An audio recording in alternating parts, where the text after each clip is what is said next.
Oliver in a new house. Oliver, after he was left in a ditch by Bill Sikes, lay unconscious for several hours.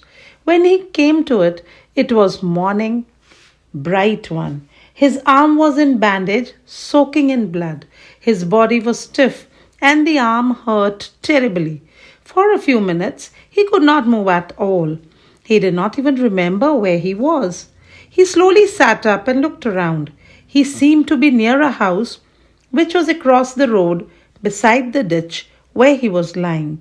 He stood up with a cry of pain and slowly made his way across the hedge and gate to the door of the house.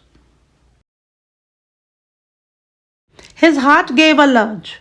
When he recognized the house as the one where the robbery bid was made the previous night, he stood for a while, remembering Sykes, Toby, Fagin, and the others. Finally, he reached for the door and knocked. Giles and Brittles, the two servants who were entertaining the cook and the maid with an account of the night's events and pistol shots, came to open the door. "Why, it is one of the robbers," said Giles, summoning the lady of the house. Oliver was taken upstairs and Brittles was sent to fetch a doctor and a constable. Soon Dr. Losberne, a fat, friendly, and good-natured doctor, arrived. He met Mrs. Maylie, the lady of the house, and Miss Rose, her niece. He was given some idea of the robbery bid and then led upstairs to see Oliver. The doctor cleaned and bandaged Oliver's wound and put his arm in a splint. "He looks so young and fair," said Rose. "He doesn't look like a ruffian at all." "Maybe he doesn't have parents and was forced into a robber's gang. The poor child could not be a robber's gang member," said Mrs. Maylie.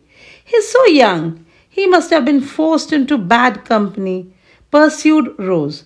"We should save him and not let him go back to crime. He's too small to be sent to prison." "What can we do to save him, sir?" asked Mrs. Maylie of the doctor. "Let me think," said the doctor, and began to pace up and down. After half an hour, he came up with an idea. "Let us first talk to the boy when he wakes up," he said. "Then we will be able to judge whether, in spite of his appearance, he is a hardened criminal or not. If we are convinced that he is mainly innocent and is in bad company from which he should be saved, then we shall have to see that Giles and Brittles don't positively identify him as the boy they saw last night. So charges against him can be dropped."